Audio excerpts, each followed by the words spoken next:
हाँ। और ये देश की बड़ा बदकिस्मती है कि जो सत्ता में लोग हैं वो हमेशा किसानों को ठगते आए हैं। पूंजीपतियों की सरकार नहीं चाहेगी कि किसान, गरीब, मजदूर, कमजोर लोग इस सत्ता में या इस व्यवस्था के हिस्सेदारी बने। मोदी सरकार की तो बहुत अच्छी नीति रही है कि देश में जो अंग्रेज नहीं कर पाए, गोरे अंग्रेज, वो काले अंग्रेजों ने कर दिया। तो यहाँ पे भी ऐसा हो सकता है कि पुलिस की भेष में बहुत सारे RSS के गुर्गे यहाँ पे घूम रहे हो, जो मनवादी ताकतें घूम रही हो, जो इस पूरे आंदोलन को, इस पूरे मिशन मूवमेंट को खत्म करने।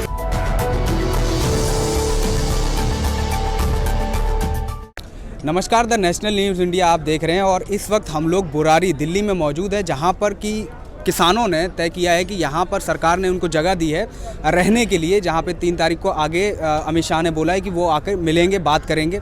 इन्हीं तमाम बातों के बीच में हमारे साथ अभी सुदेश कुमार आर्या जी, जो कि सोशल एक्टिविस्ट हैं, वो हमारे साथ हैं। मैं उनसे जानने की प्रयास करूंगा कि क्या मुद्दे हैं किसानों के, क्यों वो प्रदर्शन कर रहे हैं और क्या सरकार उनकी बात सुनेगी, क्या रिजल्ट निकल के आएगा।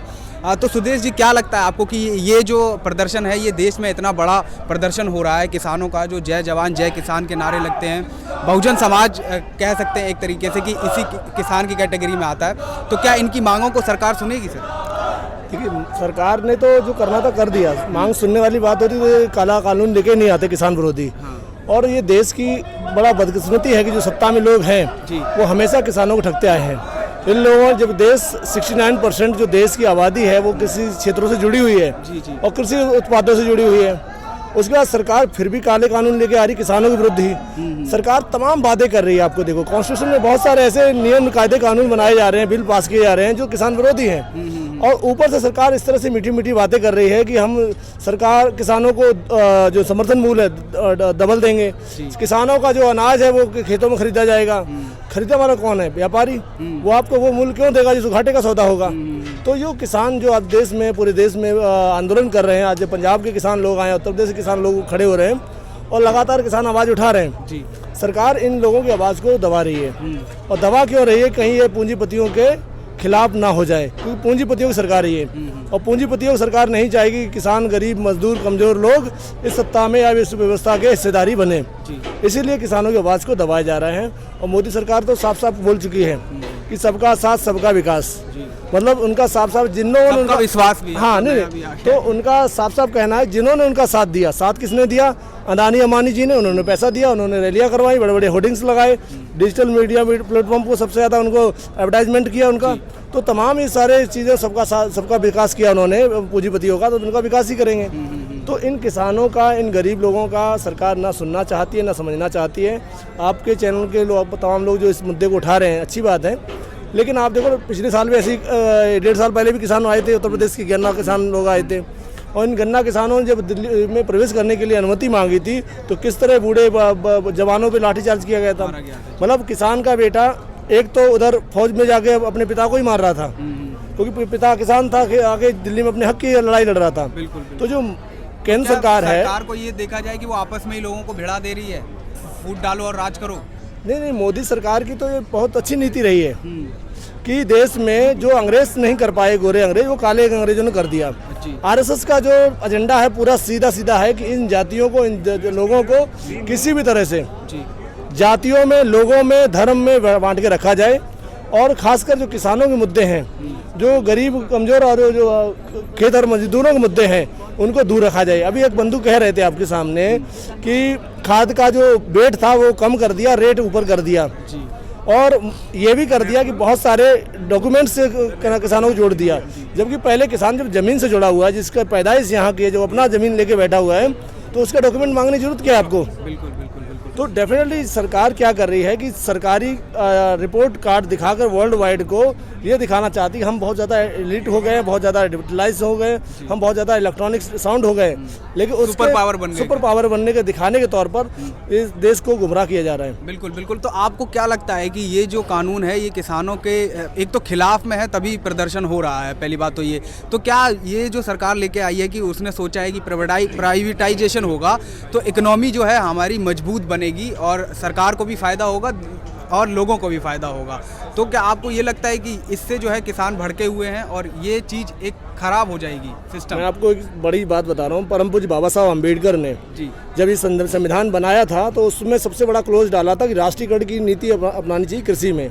राष्ट्रीयकरण की नीति का मतलब ये होता है कि जो ज़मीनें हैं देश में वो किसी एक की बपौती ना रहे, जिसकी संख्या के हिसाब से उसको जमीनों का अधिग्रहण देना चाहिए और सरकार उसका अपने पास वो पावर रखे। ये पूंजीपति नहीं या व्यापारी लोग इसका अधिग्रहण ना करें, सरकार डायरेक्ट अधिग्रहण करे और सरकार द्वारा ही लोगों द्वारा जमीनों को कराना चाहिए कृषि को। लेकिन उस बात को बाबा साहब अम्बेडकर की बात को दरकिनार करते हुए इन मनवादी ताकतों ने, चाहे उसमें कांग्रेस और जनसंघ थी, उन्होंने बराबर बाबा साहब अम्बेडकर को इस मौलिक अधिकार से दूर रखा।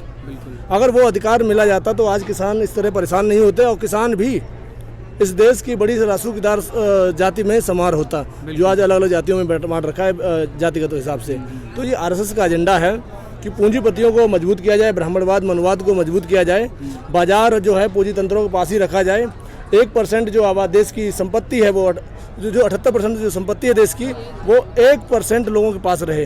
बिल्कुल। आपने देखा हो उत्तर प्रदेश में माननीय बहन जी की सरकार बनी थी तो पूर्व पश्चिमी उत्तर प्रदेश में गन्ना किसान थे, सबका भुगतान टाइम से किया गया, एक भी बकाया उनका नहीं रखा गया जब उन्होंने सरकार छोड़ी भी जाते हुए भी। उसके बाद आलू किसान जो हम जहाँ से आते हैं एटा मैनपुरी आगरा से, वहाँ पर बड़ी तादाद में आलू होता है, आलू का हम लोगों को समर्थन मूल्य उसमें मिलता था। आज सरकार क्या कर रही है कि उल्टा कर रही है, बोल रही है दे नहीं रही है। तो लाठी चार्ज हो रहा है, कहीं आंसू चार्ज हो रहा है, कहीं गोला चार्ज हो रहा है, ये तमाम चीज़ें। अभी एक खबर ये भी आई थी कि दिल्ली पुलिस ने ये आरोप लगाया है कि किसान ही जो हैं वो उत्पात मचा रहे हैं रास्ते में आते हुए और लोगों को जख्मी भी कर रहे हैं, पुलिस वाले जख्मी हुए, ये भी आरोप लगाए जा रहे हैं। आपने मैं देखो दिल्ली पुलिस वाले आपके सामने बहुत सारे यहाँ पे खड़े हुए हैं, वो बहुत सज्जन लोग हैं। वो दिल्ली पुलिस के जितने भी महकमे के लोग हैं वो किसानों के बेटे तो हैं, वो अपने पिता के खिलाफ, अपने भाई के खिलाफ, तो ये दबाव में आरोप लगा रहे हैं। लेकिन जो पुलिस के भेष में कई भेड़िए आरएसएस के घुसे हुए हैं, उनको पहचानने की जरूरत है। आपने देखा होगा जब वहाँ पे आंदोलन चल रहा था सीएए के खिलाफ, तो तमाम ऐसे आरएसएस के गुर्गे जो पुलिस की वर्दी पहनकर और वहाँ पर तमाम तरह के अतिक्रमण कर रहे थे लोगों पर, लोगों के वहाँ सब व्यवस्था पे। तो यहाँ पे भी ऐसा हो सकता है कि पुलिस की भेष में बहुत सारे आरएसएस के गुर्गे यहाँ पे घूम रहे हो, जो मनवादी ताकतें घूम रही हो, जो इस पूरे आंदोलन को, इस पूरे मिशन मूवमेंट को खत्म करने या कमजोर करने की कोशिश करेंगे। जैसा कि हमने जामिया में, जेएनयू में देखा, तमाम लोग हैं। तो ये सरकार जो है वो पूरी तरह से अनार्किस्ट सरकार है, ये सरकार पूरी तरह संविधान के विरुद्ध सरकार है, लेकिन ये सरकार गरीबों के खिलाफ सरकार है। बिल्कुल। एक बड़ी चीज़ ये समझ में आती है इसको देखते हुए कि हमारे ही देश के किसान हैं, हमारे ही लोग हैं और हमारी ही सरकार से जो है अपील की जा रही है कि हमारी बात सुनी जाए। और उन्हीं लोगों को आप जो है नक्सल कहते हैं, उन्हीं लोगों को आप कहते हैं कि ये लोग दंगा भड़काते हैं और तमाम तरह के ऐसे शब्द कहे जाते हैं जो वो नहीं झेल पाते हैं। तो क्या आपको लगता है कि ये संवैधानिक तौर पर सही है? जब आप वोट लेने आते हैं तब आप हिंदू हैं, जब आप वोट लेने आते हैं तब आप मुसलमान हैं, जब आप वोट लेने आते हैं तब आप सिख हैं। लेकिन जैसे ही आप वोट से राजा बन जाते हैं, ये लोग सत्ता में आ जाते हैं पूंजीवादी लोग, वैसे ही ये लोग आतंकवादी या नक्सली और गुंडे माफिया हो जाते हैं। तो साफ सी जाहिर है सरकार की मंशा ये कि आपसे लेगी, आपसे खाकर आपसे भस्मासुर वाला काम कर रहे हैं लोग। अपने आप को तैयार कर लिया इन्होंने और दुनिया को भस्म करने के लिए काम कर रहे हैं भारत को। तो ये पूरी तरह देश के कानून के, संविधान के विरुद्ध है। जो सरकार कानून लाई है, मैं आपसे सभी से चैनलों से माध्यम से सरकार से गुहार भी करता हूँ कि इस कानून को वापस लिया जाए, किसानों के हितों में किसानों को बताया जाए क्या हित है, क्या उनकी समस्याएं, क्या उनकी सुविधाएं हैं, बांटी जा सकती सरकार द्वारा वो दी जाएं। और मोदी सरकार जो लगातार किसानों के विरुद्ध काम कर रही है, खासकर आपने कोरोना काल के दौरान देखा होगा, इस दौरान सरकार ऐसे काले कानून लेके आई है देश के लोगों, गरीब लोगों के खिलाफ, जो कि इस देश के लोगों को गुलाम बनाने का काम करने वाले हैं। और ये लोग जब गुलाम बन जाएंगे तो सरकार क्या करेगी, जैसे ईस्ट इंडिया कंपनी ने किया था, पूरे देश के लोगों को गुलाम बना लिया था और इनकी जो धनाढ़ जो चीज़ें थी, जो पैसे वैसे थे, जिनका व्यापार था, वो अपने कब्जे में ले लेंगे। और कब्जा किसके पास जा रहा है? अदानी के पास। आप ये देखिए एयरपोर्ट किसको बेच दिया? अदानी को।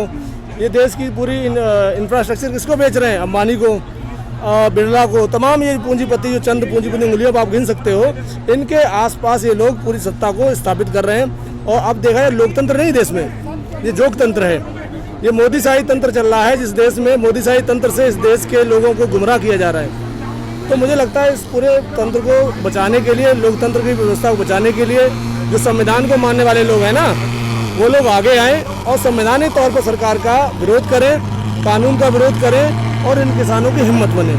बहुत बहुत शुक्रिया सुधीर जी हमसे बात करने के लिए। तो ये थे सुदेश कुमार आर्य जिन्होंने बात कही कि लोकतंत्र अब जो है एक जोकतंत्र के तौर पर तब्दील होता जा रहा है सरकार में। तो ये बहुत एक गंभीर बात है कि जिस तरीके से हमारे देश के जो किसान हैं जिनकी वजह से देश चलता है, आजकल उन्हें ही जो है सड़कों पे आना पड़ रहा है अपना काम काज छोड़ करके। चैनल को लाइक, शेयर एंड सब्सक्राइब करें और बेल आइकन दबाना ना भूलें।